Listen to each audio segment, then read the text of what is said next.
This is how Zack Snyder makes movies, okay? This is what he does. Yeah, this guy's gonna come in, and this guy's gonna come in, and and this fucking bird's gonna come in and be like,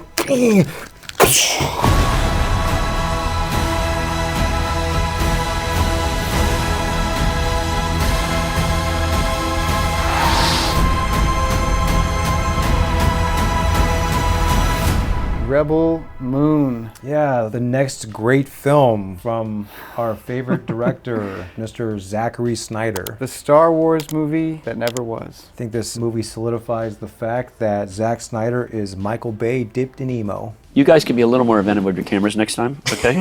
I don't know why he still has the crazy fan base that he does. The perfect example of failing upward in Hollywood right now. Yeah, now I don't know what kind of restraints were put on him while he was doing like the DCEU movies, but I feel like this was an opportunity for him to just get back to being him, having as much creative control as possible. Well, no. The movie that was Army of the Dead. Oh, right. And that movie is a massive pile of shit. Well, I forgot about that. Yeah, I exactly. like wiped that movie from my mind. We got to see him doing his thing, Yeah. and it sucked. And now we have... So what is this? Is this like, how much interference does Netflix have in this kind of stuff? I feel like because of the whole Snyder cut controversy, they're just letting him do whatever he wants now. I feel like we're seeing Unfiltered Zack Snyder right now. Isn't that a good thing? No. It's like Star Wars doesn't like you. mashed with Seven Samurai, Magnificent Seven. Right. But take all the charm, charisma, and fun Gone. and remove it. And now you have Rebel Moon. Yeah, I have a room upstairs with relatively clean sheets. It's a very generous offer, but I don't think so. To be fair, because you know how fair we are in our reviews, it wasn't that bad starting off. Like, it obviously there were issues in the beginning. No, but we were getting Exorcist believer vibes. Yes. Are you looking for Reagan?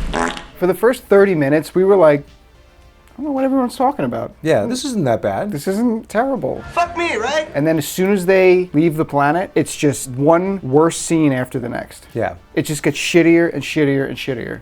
Until by the end, you're like, who fucking cares? I mean, the plot is basically, it's a new hope for like the first half of the film. They set up a decent enough plot. All right, so these people are on this moon and they're farmers and they're harvesting. They're kind of staying out of the kind of galactic war that's going on. They're on the outer rim, so they're far away from the mother world. But they're like the Empire. They're like a bunch of fucking commies, basically, all getting along. Yeah, they're and commune, shit. yeah. And they've got this woman who is amongst them, and she used to be one of the Empire, basically. Right, she's hiding there, ex-soldier. Yes, ex-soldier. She's but now you don't like know how like deep she was in it. Right. The space World War II baddies come in, and after they show up, they basically want to take their harvest on this planet. They end up killing a dude, and so they give them 9 weeks before they come back. Yeah, she sets off with one farmer who happens to have some special knowledge about how they can contact some freedom fighters. So she goes The off, rebellion. and then they start, the rebels, they start collecting characters to build their team. So the movie just turns into a team building escapade. The first character they pick up is Han Solo. I could help you. For a small fee, obviously. Charlie Hunnam, whose name is Kai. The smuggler. They meet him in a cantina. We meet see him Zack they meet him in a Snyder's version cantina. of a Star Wars cantina Right. scene.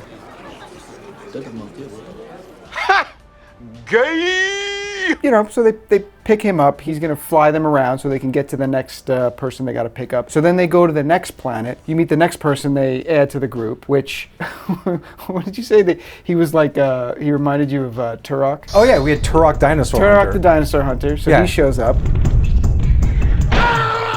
And then his name ended up being... Like Turok. Yes. Yes. What the hell? All right. I thought he looked like an adult version of Atreyu. And then they go and they pick up the next person, which is, I guess, that Asian woman. I might be getting these out of order. It doesn't matter because what happens is all of them are sidelined. Yeah, they overshadow everyone who came before. Yes, and for we the get new one person, scene with them. and they awkwardly don't say anything after they're introduced. It's very strange. You have all these characters that are not really that compelling in the first place, but they introduce them. They're all going on this adventure together, but none of them really say anything or do anything. You don't really know why they're kind of all clicking together. No. And yeah, so they pick up the Asian woman. And when they first introduced her, she looks like a mixture of the Wicked Witch from the West and fucking Kung Lao from Mortal Kombat 2. Yeah. Like, what the heck? It was just the dumbest looking hat. Like, I was like, I couldn't stop looking at it. And then they go to the next planet where they pick up Jamon Hinsu? Is Jamon that- Hinsu, Yeah. right? And then we go pick up the next, and they just keep picking up people, but then you never really see how they work as a dynamic, as a group. It's just pick up the next person, they get their 10 minutes, move on to the next person. Yeah, and that's what's fun about Magnificent Seven or Seven Samurai. You see all these people with different skill sets, different personalities, different backgrounds, and like what they're like when they come together, Right. how they clash, how they work off of each other. Right. So we get none of that in this. And then they finish it off by picking up Cyborg. And then by the time they recruit him, you're at the end of the movie. And you get your little final fight scene. And then you're like, oh, okay, so I didn't learn a damn thing about any of these people that would make me care about them. You just get a scene that introduces them where you just see them in some kind of action scenario where they're fighting. And you're like, oh, look at that. Every one of them is just good at fighting. You don't actually learn anything about them as a person. So why the hell would you care about any of them? And you don't. And you don't. The main character, the girl, I think her name was like Kara.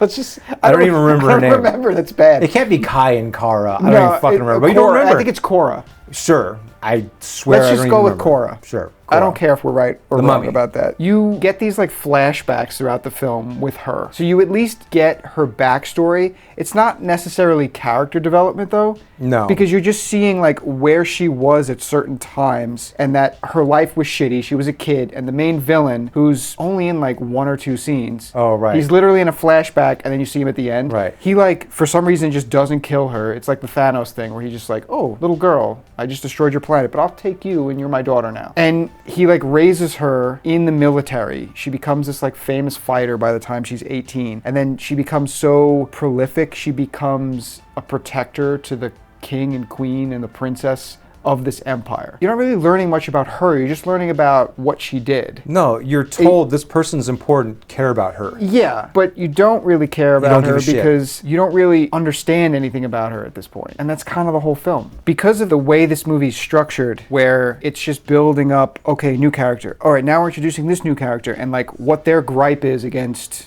the Mother World Empire. But you never really learn about their gripe until this like exposition dump scene at the end where the main villain is just going around to each one of them and like giving a little quick reason why they're doing what they're doing. And it's like, oh, that would have been interesting information to introduce when you actually introduced their characters, or having them all interact as a group and having it come out and then you start to care about them. Whatever the conflict or the goal of the characters are in the story, you have to introduce that early on so the audience can also sit with it as the journey's going Right. on. You can't just like throw that on them at the very end No. and expect us to care. Yeah, Because we don't at that one point. One of the examples is the Asian woman with the faux lightsabers. You don't learn like what's driving her until the end of the movie. So when you learn that it's like, oh yes, all her kids were killed or something, you're like, oh, would have been good to know earlier so we could spend a little time with her and her grief to understand where she's coming from. They don't do any of that. The thing, now that you bring up the lightsabers, it's obviously clear that Zack Snyder was writing a Star Wars story. Yeah. And then Yeah. I don't know the exact details, but they just ended up not making it. So he took his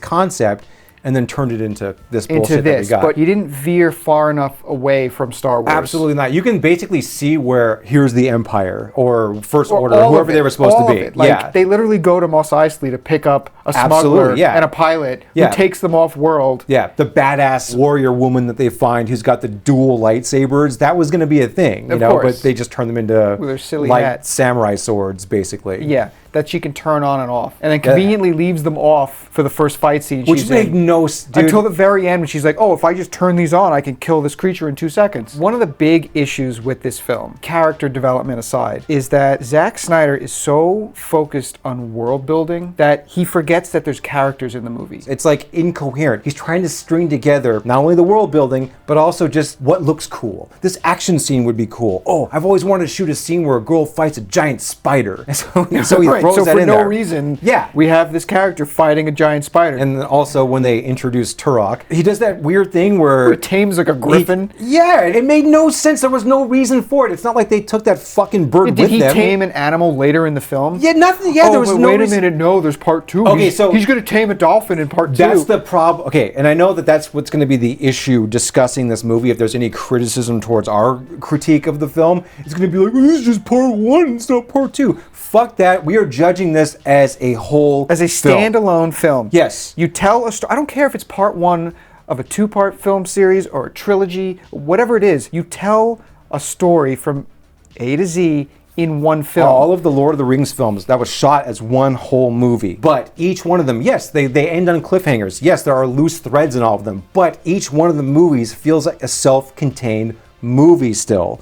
This does not. And then we happen to have a little encounter with the villain at the end of this film, but it's actually all just going to lead into the next, whatever. Yeah, well, and then on top of the fact that this is just part one, other people are going to say, all these things that you're complaining about might be fixed in the Zack Snyder cut of the movie, which comes out in a couple weeks. Fuck that. Yeah. I'm not watching the movie again No, for and problems that are going to be fixed that should have been fixed in the original cut. Yeah, and I'm sorry, but it's so annoying that they're just basically using the Snyder cut, that whole thing of Justice League, as like a marketing ploy for his movies from now to the end of time. You know what I mean? So is every movie he makes going to be like a first pass, an hour and 45-minute cut? Yeah, and then it sucks. Yeah, that sucks ass. Yeah. And it's like, oh no, it's actually a good film. Watch the 4-hour version. Yeah, you just didn't see the 4-hour version yet. Yeah. Well, if you can't tell a good story in 2 hours, you fucking suck. When this movie starts, when the movie's actually decent. Yeah. right? There's another character in the farm town who's going to be assaulted by some white nationalists. Yeah, all the guys that were doing the assaulting seem to be very Anyway, Germanic. So this is kind of the catalyst that gets our main character to intervene and help save this girl.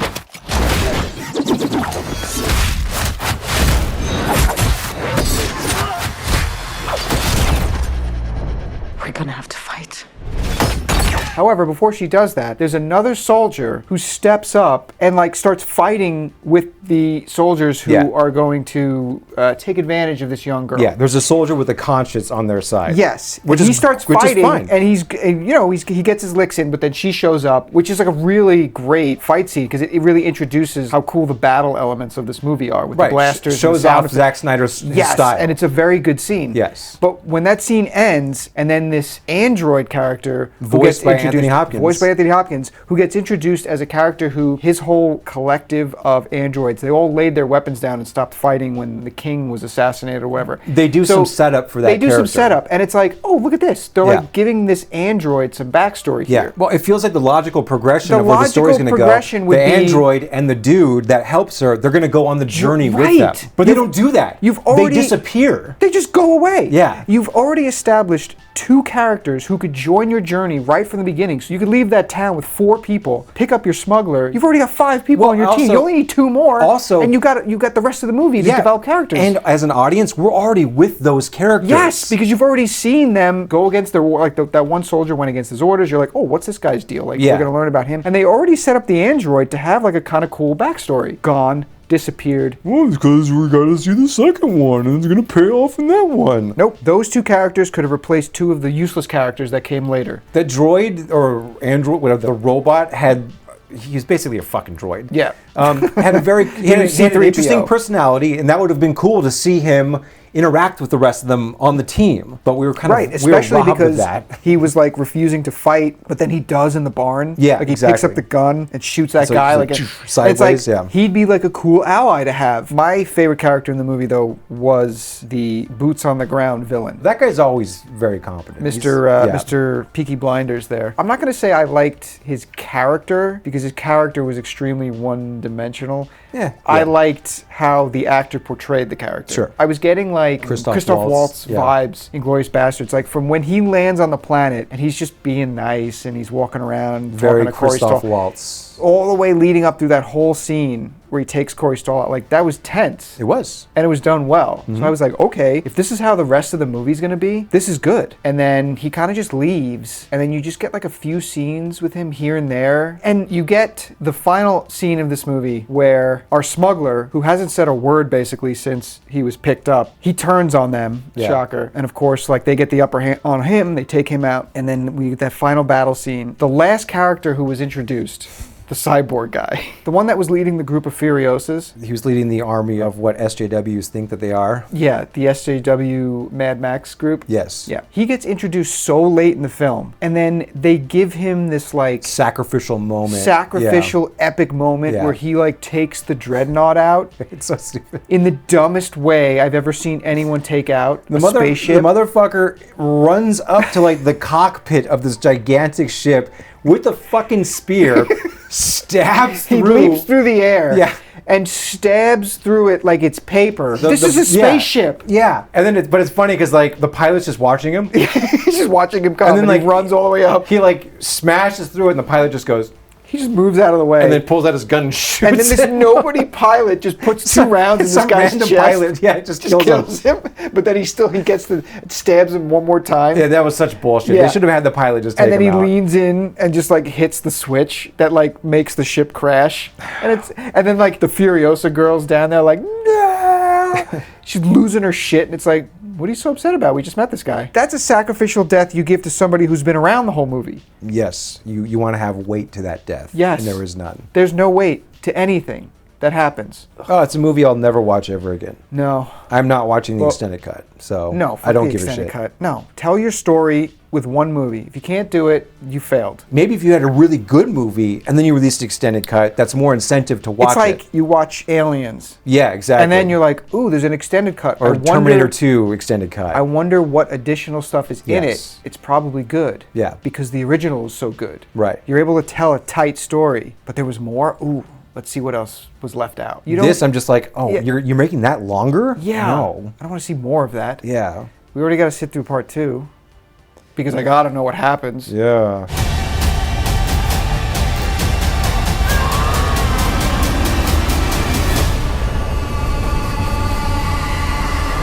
So, what are you thinking ranking wise? Ranking wise, see, I have to factor in that the first 30 minutes was decent. Yeah, it might not have been the most original, but at least there was competent storytelling in, Yes, in that beginning. Yes, You there were kind of wanted to tense see where it was moments. going. Yeah, I was curious, like, Yeah. where this is headed. Unfortunately, it headed nowhere. So I ended up 4 out of 10 because I gave it a little bit for that opening, but the rest was just dog shit. Yeah, I'm exactly where you are.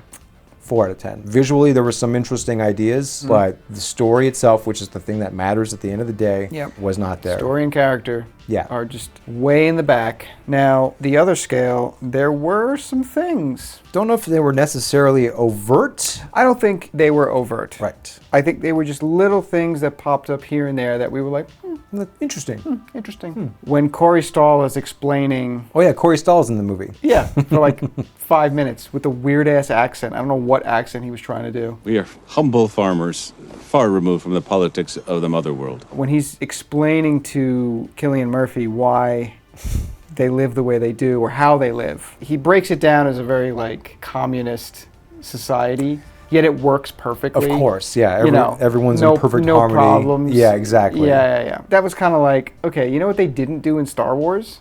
That. And then like it kind of comes back a little in the end when she recruits Cyborg and his like little team of Furiosas, their SJWs. When he goes up to them like, okay, because this is a free will army. The fuck is a free will army? There's like no hierarchy, no chain of command. They It's just like, kind what of do you just come and go as you please? Yeah, but that's they're not all, how you run an army. But they're all still like there, like in unison. You know what I mean? yeah, like all just wearing the same fucking stupid yeah, face paint. Stupid. He went out of his way to say that this is a free will army. Yes, and they're all androgynous weirdos. You know what I Yeah, mean? yeah, Like you know, yeah. they're like really tiny chicks, but of course they're badasses. It's literally what SJWs think that they are. They just think that they're these badasses, like fighting these cultural wars and shit. But they just like bunch of fucking LARPing losers. When she steps up, she's like, "I'll go with you." Because someone's got to protect his ass, and she's like 5'3". Yeah. She's like a stick. Yeah. Okay. Sorry, Cyborg doesn't need you to protect him. Yeah. And then like when they go to the cantina scene, it's a place just filled with like interesting aliens and unique aliens, and then a bunch of men dressed as women. Yeah, of Which course. was- Yeah. which was like- it's like, oh fuck, you had to have that shot in there. You know what I mean? Of course. And they probably were like trans actors or something, so they got their Yeah. fucking virtue signal points in there Right, for right. doing that, you know? They checked a couple boxes there. Stupid. And as we kind of alluded to earlier, of course, all of the soldiers that were left behind after the World War II baddies leave that are going to assault the girl in the barn. They're just like the most Anglo-looking, punchable-faced white guys Yeah. you've ever seen. You And know the what I only mean? guy with any like sense to him. is like a multiracial. Yeah, he's whatever. like looks half Asian or something, like Yeah, whatever he is. yeah. He's the only one who's like, wait, guys, we probably shouldn't do this to this girl. Exactly. It's ridiculous. So that being said, there's some things in there, not overt. Rainbow scale, I went 2.5. That's exactly where I was too. Yeah, eye to eye in this one. Yep, yeah, 2.5. Yeah, I think we both watched the same film, Yes. and Again, that stuff's in there, but they're still not cramming it down your throat. No, like it's you not need to crammed be down. like It's this. just a If line, you're not like it's this, you're an gone, evil yeah. white man. Blah blah blah. There was none of that. right. Yeah, they could have gone way further with it, but they didn't. Yeah. So, I'm really excited for part 2. Yeah, man. The Scar Giver. It's gonna be great. Yeah, Scargiver that's is- in April, so we got a couple months. I'm counting the days. Can't wait.